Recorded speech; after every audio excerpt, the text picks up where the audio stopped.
It's interesting, isn't it, how looking at things from different angles changes our perspective. And I wonder, when you look at the Bible, what do you see? For some people, it's just an empty book. There's nothing much to see, empty pages, nothing there at all. But when we pray and ask God to help us, and I hope this Easter time and beyond we will do so, then the Spirit can help us to see that there are pictures there. First, we will see the outlines, just some pictures coming to view. But as we go on, we pray that God will open and show us the full picture, the full colour of His Word, the full colour that was always there.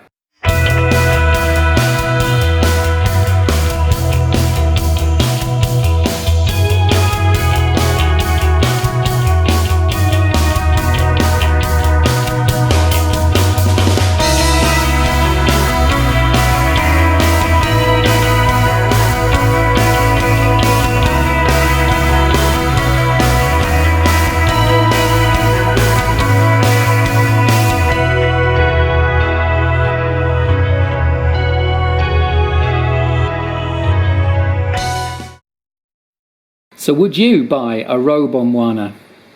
I don't think so.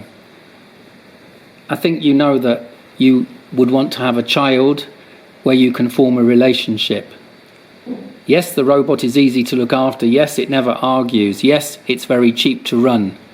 But you cannot have a relationship with a robot. And so we opt for a child with all the risks that that brings. It's a relationship between a parent and a child, but it allows the child to have free choice, unlike a robot, which just does everything it is programmed to do. And so the parent wants the best for the child, but the child may rebel. We cannot control that because the child has a free choice. If you buy a car, then the manufacturer should give you a manual to go with it. And you should observe what's in the manual, because the manufacturer knows how he put the car together. So the manual is the maker's instructions. And the maker put everything together very carefully, and the manual tells you how to get the best from the vehicle. The maker wants you to enjoy the car. And the manual is there as a guidebook to help you. And with the child, we have God's instructions to help us in our lives. We are fearfully and wonderfully made. This picture shows an ion channel under the microscope, extraordinarily complex at each cell in our bodies. If we look at how the body is fitted together, we marvel, as did the psalmist who said this: "For you created my inmost being, you knit me together in my mother's womb. I praise you because I am fearfully and wonderfully made. Your works are wonderful. I know that full well. My frame was not hidden from you when I was made in the secret place. When I was woven together in the depths of the earth, your eyes saw my unformed body. All the days ordained for me were written in your book before one of them came to be. How precious to me are your thoughts, O God.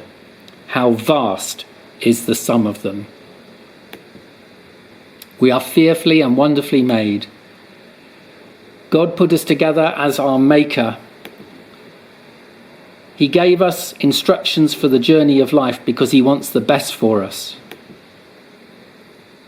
We should observe the commands for our own good, and then we will know life in all its fullness. We remember how deep the Father's love for us has been, as shown that first Easter time. And we marvel at his love and we rejoice in it. We follow his instructions and feel the joy of soaring and the exhilaration of living out the life he called us to, as we work together for life in all its fullness.